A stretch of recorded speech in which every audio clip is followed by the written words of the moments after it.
بسم اللہ الرحمن الرحیم۔ السلام علیکم ورحمۃ اللہ وبرکاتہ۔ ناظرین کرام، آپ دیکھ اور سن رہے ہیں پروگرام غزوہ ہند پیر پنجر سرکار کی نظر میں۔ ناظرین کرام، آج ایک نئی ویڈیو کے ساتھ، نئی پیشنگوئیوں کے ساتھ میں حاضر ہوں، تو چلتے ہیں ناظرین آج کی ویڈیو کی طرف۔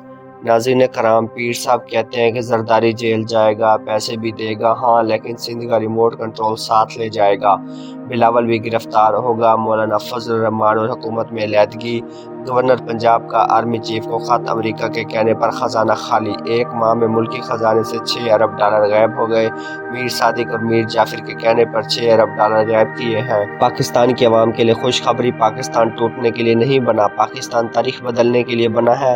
پاکستان سب کچھ بدل کر رکھ دے گا۔ 2029 میں کشمیر کی آزادی کا سورج طلوع ہوتا نظر آ رہا ہے، خالصتان کا سورج بھی ساتھ طلوع ہوگا۔ ملک میں 2018 کے بعد صدارتی نظام ایمرجنسی اور خانہ جنگی کی طرف بڑھتا دکھائی دے رہا ہے۔ 4 اگست 2018 کو پیر صاحب نے کہا تھا عمران خان قوم کا مسیحا بننے والا ہے۔ نواز شریف، شہباز شریف، فضل الرحمان کا سیاسی مستقبل ختم ہوگا، عدلیہ کا وقار بلند ہوگا۔ نواز شریف اب کبھی بھی اقتدار میں نہیں آ سکتا، وہ بہت جلد ایک کیس سے رہا ہوگا، دوسرے کیس میں جیل چلا جائے گا۔ شہباز شریف بھی گرفتار ہوگا۔ بلاول، فضل الرحمان اور حمزہ کا اب کوئی سیاسی کردار نہیں ہے۔ پیپلز پارٹی کی قیادت فاطمہ بھٹو کرے گی۔ نون لیگ کے حصے جلد تقسیم ہو جائیں گے۔ 2024 کے بعد صدارتی نظام آئے گا، راحیل شریف صدر ہوں گے۔ ایک دور ایسا تھا جب سینئر بش تھا اور ایک جونیئر بش تھا۔ سینئر بش کو کہا، جو تم نے عراق میں جو پنگا لیا ہے تمہاری بربادی ہے، تم منہ نکالنے کے قابل نہیں ہوں گے۔ بش نے مسلمانوں کا بہت قتل کیا اور انتقام لیا، اب بستر مرگ پر بھگت رہا ہے۔ بش کو پیر صاحب نے وارننگ دی تھی، ایسے ہی ایک شخص نواز شریف کو بھی وارننگ دی کہ تم سنت رسول رکھ لو۔ بش کو عراق میں بمباری کرنے سے روکا تھا، ایسے نواز شریف نے پیر صاحب کی بات نہیں مانی۔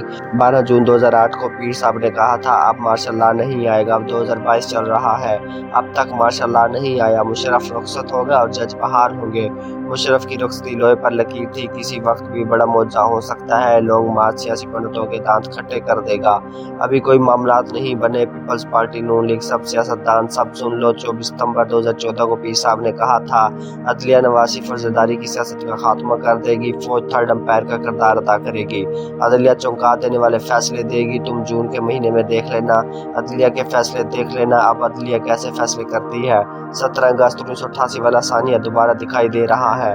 پاکستان بہت جلد اسلامی فلاحی مملکت بنے گا۔ پیر صاحب نے لال رنگ کا بکرا اللہ کی راہ میں صبح کے وقت ذبح کیا تاکہ پاکستان میں اللہ تعالیٰ سرداری نظام لے کر آئیں، اللہ تعالیٰ سب مسلمانوں کی بھلائی کرے۔ نواز شریف، فضل الرحمان اور زرداری کی سیاست کو عدلیہ ادھر ادھر کر دے گی، تاریخ ساز فیصلے ہوں گے، عدلیہ ہر مجرم کو گھیرے گی اور اس کو کٹہرے میں لے کر آئے گی۔ جتنی باتیں یہ کر رہے ہیں، نیب پر جو پابندی لگائی، ان کی غلط فہمی ہے، پہلے تو ان کو سپریم کورٹ نہیں چھوڑے گی۔ نیب بہت تیزی کے ساتھ دوبارہ جلوہ افروز ہوگی، پاکستان کے اقتدار پر جو چور بیٹھے ہیں ان پر اپنا شکنجہ مضبوط کرے گی، ان چوروں کو کسی صورت بھی نہیں چھوڑے گی۔